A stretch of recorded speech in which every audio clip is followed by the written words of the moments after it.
নমস্কার বন্ধুরা, আমি গৌরী। আমার চ্যানেল কুক উইথ গৌরীতে আজকে নিয়ে এসেছি চিংড়ি মাছ দিয়ে মোচার একটি রেসিপি। বন্ধুরা, আমার এই রেসিপিটি যদি আপনাদের ভালো লাগে তাহলে আমার চ্যানেলটাকে একটা লাইক, শেয়ার, কমেন্টস এবং সাবস্ক্রাইব করে আমার পাশে থাকবেন। বন্ধুরা, আমি এখানে একটা মোচা নিয়েছি। মোচার উপরে যে অংশটা খোসা মতন থাকে, এই খোসা মতন অংশটা আপনারা ফেলে দেবেন। এরপরে দেখুন, খোসাটা ফেলার পর মোচার ভিতরে যে অংশ সাদা মতন থাকে, এইগুলো একটু নরম মতনই থাকে, হাত দিয়ে একটু টানলেই বেরিয়ে যায়। এই অংশটা আপনারা এইভাবে ছাড়িয়ে নেবেন। তারপরে এই মোচার ভিতরে দেখুন একটা লম্বা ডাঁটা মতন অংশ আর একটা সাদা মতন অংশ থাকে। এই অংশটাকেও আপনারা মোচা থেকে ফেলে দেবেন, কারণ ওই অংশটা মোচাতে খাওয়া হয় না। দেখুন, আমি প্রত্যেকটা মোচার মধ্যে দিয়ে এই লম্বা ডাঁটা মতন অংশটা আর সাদা মতন অংশটা ছাড়িয়ে ফেলে দিচ্ছি। আপনারাও বন্ধুরা সেম এই প্রসেসেই মোচাগুলোকে সবকটা সুন্দর করে ছাড়িয়ে নেবেন। এরপর হাতে আমি একটু সামান্য সরষের তেল নিয়েছি বন্ধুরা, কারণ মোচা কাটলে হাতে কষ থাকে, যে মোচার যে কষটা হাতে লেগে যাবে, সেজন্য আপনারাও হাতে একটু তেল লাগিয়ে নেবেন যাতে মোচার কষটা হাতের মধ্যে না লাগে। এরপর দেখুন, কয়েকটা মোচা আমি এক জায়গায় করে নিয়েছি। নিয়ে এই মোচাগুলোকে আমি আস্তে আস্তে ছুরি দিয়ে সবগুলো কেটে নিয়েছি। এই কাজটা আপনারা ছুরির জায়গায় বটি দিয়েও করতে পারেন, আপনাদের সুবিধা মতন। এরকম ছোট ছোট সাইজ করে এগুলো আপনারা প্রত্যেকটা মোচা এভাবে কেটে নেবেন।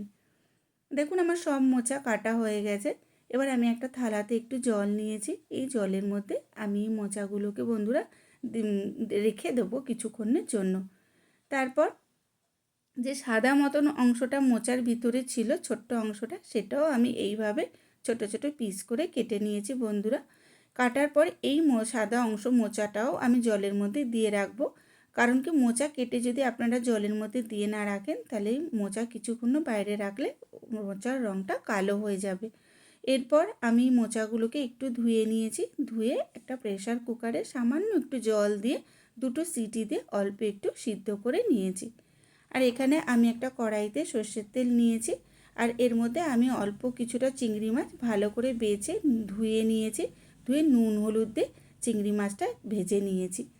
এরপর আমি এখানে ফোড়ন হিসাবে বন্ধুরা গোটা জিরে, একটা শুকনো লঙ্কা আর একটা তেজপাতা দিয়েছি। ফোড়নের যখন একটা মিষ্টি সুন্দর গন্ধ পাবেন, তখন এর মধ্যে আপনারা সামান্য একটু আদা বাটা অ্যাড করে দেবেন। কাঁচা আদার গন্ধটা যখন চলে যাবে, তখন এর মধ্যে ছোট ছোট করে কেটে রাখা আলু আমি দিয়েছি।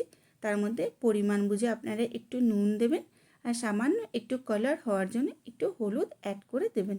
দিয়ে কিছুক্ষণ আলুটা একটু হালকা ভাজা ভাজা করে নেবেন। আলুটা যখন দেখবেন প্রায় 50% মতন কুক হয়ে গেছে, তখন এর মধ্যে আমি একটা মাঝারি সাইজের টমেটো যেটা কেটে রেখেছিলাম, ওটাও ওর মধ্যে দিয়ে একটু নাড়াচাড়া করে নেব।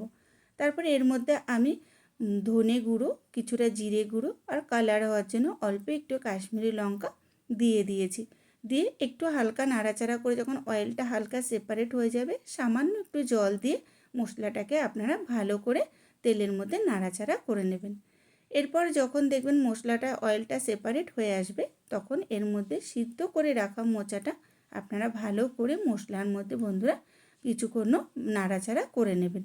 এরপর যখন ভালোভাবে সমস্ত উপকরণগুলো মেশানো হয়ে যাবে মোচার সঙ্গে, তখন একটা ঢাকনা চাপা দিয়ে প্রায় 4-5 মিনিট একটু আপনারা রান্না করে নেবেন।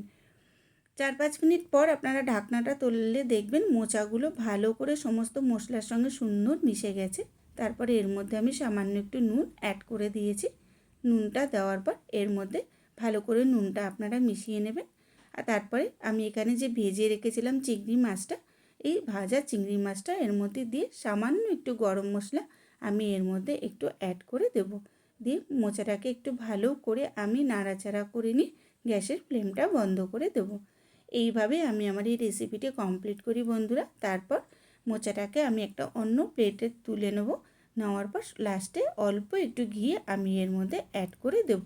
যদি আমার এই রেসিপিটি ভালো লাগে তাহলে অবশ্যই আমার পাশে থাকবেন এবং আমাকে সাপোর্ট করবেন।